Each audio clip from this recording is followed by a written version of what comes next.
White flag is known as a symbol for dash. तो सफेद झंडा किसकी इलामत के तौर पर जाना जाता है? The land of white elephant is called. तो सफेद हाथी की सरजमीन किसे कहते हैं? Which country has 27 star on it's flag? Which country has 2 national anthem? किस मुल्क के 2 कौमी तराने हैं? तो इसका correct is the national bird of United state. तो अमेरिका का कौमी परिंदा कौन सा है? तो इस नेशनल एम्बलम ऑफ डैश। तो उकाब कौमी निशान है किस मुल्क का? Fifth branch is a sign of dash. तो जैतून की शाख किसकी इलामत है? तो इसका करेक्ट ऑप्शन होगा पीस की इलामत है जैतून की शाख।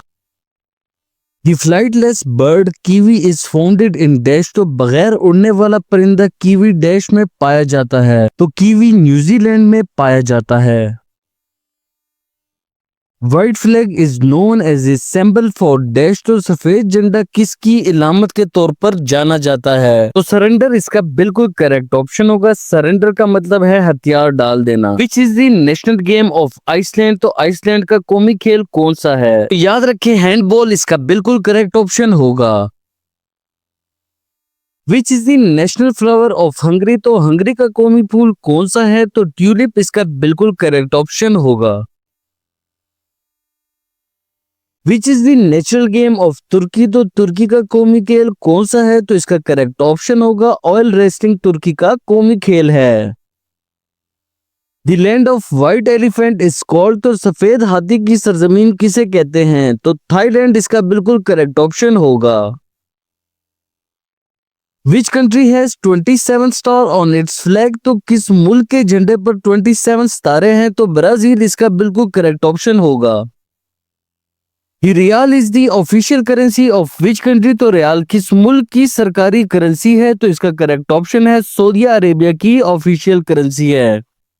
Which country has 2 national anthem. किस मुल्क के 2 कौमी तराने हैं? तो इसका करेक्ट ऑप्शन होगा न्यूजीलैंड एंड डेनमार्क के। Which country can you find the statue of liberty. तो मुजस्मे आजादी किस मुल्क में है? तो इसका करेक्ट ऑप्शन है यूनाइटेड स्टेट ऑफ अमेरिका में है। What is the national bird of United state. तो अमेरिका का कौमी परिंदा कौन सा है? तो इसका करेक्ट ऑप्शन होगा बाल्ड ईगल इसका बिल्कुल दुरुस्त जवाब होगा। National game of France is dash. तो फ्रांस का कौमी खेल कौन सा है? तो इसका करेक्ट ऑप्शन होगा फुटबॉल जो है फ्रांस का कौमी खेल है। विच is the national game of Bangladesh. तो बांग्लादेश का कौमी खेल कौन सा है? तो इसका करेक्ट ऑप्शन होगा कबड्डी बांग्लादेश का कौमी खेल है। Name the constitution of France. तो फ्रांस के आइन का नाम बताएं। तो इसका करेक्ट ऑप्शन होगा the constitution of fifth Republic. Eagle is the national emblem of dash. तो उकाब कौमी निशान है किस मुल्क का? तो स्पेन इसका बिल्कुल करेक्ट ऑप्शन होगा। Which one of the following is the national flower of British. तो मंदरजा झैल में से कौन सा बर्तानिया का कौमी फूल है? तो रोज इसका करेक्ट ऑप्शन होगा। Liberty equality fraternity is the motto of which country. तो आजादी मसावात भाईचारा किस मुल्क का नारा है? फ्रांस इसका बिल्कुल करेक्ट ऑप्शन होगा। Gho is the traditional dress of which country. तो गू किस मुल्क का रिवायती लिबास है? भूटान इसका बिल्कुल करेक्ट ऑप्शन होगा।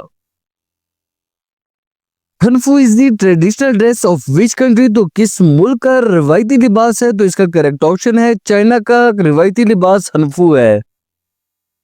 Which country traditional dress for women is kimono. तो ख्वातीन का रिवायती लिबास किमोनो किस मुल्क का है? जापान इसका बिल्कुल करेक्ट ऑप्शन होगा। Which is the largest religion of the world. तो दुनिया का सबसे बड़ा मजहब कौन सा है? तो इसका करेक्ट ऑप्शन होगा क्रिश्चियनिटी दुनिया का सबसे बड़ा मजहब है। World largest tribal society is. तो दुनिया का सबसे बड़ा कबायली मुआशरा डैश है। पश्तून ट्राइबल सोसाइटी इसका बिल्कुल करेक्ट ऑप्शन होगा। Which country is known as land of rising sun. तो उभरते हुए सूरज की सरजमीन किस मुल्क को कहा जाता है? तो जापान इसका करेक्ट ऑप्शन होगा। दी मॉडर्न नेम ऑफ शाहजहान आबाद इज डैश। तो शाहजहान आबाद का जदीद नाम डैश है। पुरानी दिल्ली इसका बिल्कुल करेक्ट ऑप्शन होगा। Which city is known as the big apple. तो कौन सा शहर बड़े सेब के नाम से जाना जाता है? तो न्यूयॉर्क इसका करेक्ट ऑप्शन होगा। Nippon is the formal name of which country. तो निप्पॉन किस मुल्क का पुराना नाम है? तो इसका करेक्ट ऑप्शन होगा ये जापान का पुराना नाम निप्पॉन है। Which city is known as a pink city, तो कौन सा शहर गुलाबी शहर के नाम से जाना जाता है? तो जयपुर इसका बिल्कुल करेक्ट ऑप्शन होगा। SIAM is the old name of which country, तो सियाम किस मुल्क का पुराना नाम है? तो इसका करेक्ट ऑप्शन होगा थाईलैंड का पुराना नाम सियाम है। Which country is called the land of thousand island, तो किस मुल्क को हजार जजायर की सरजमीन कहा जाता है? तो इंडोनेशिया इसका करेक्ट ऑप्शन होगा।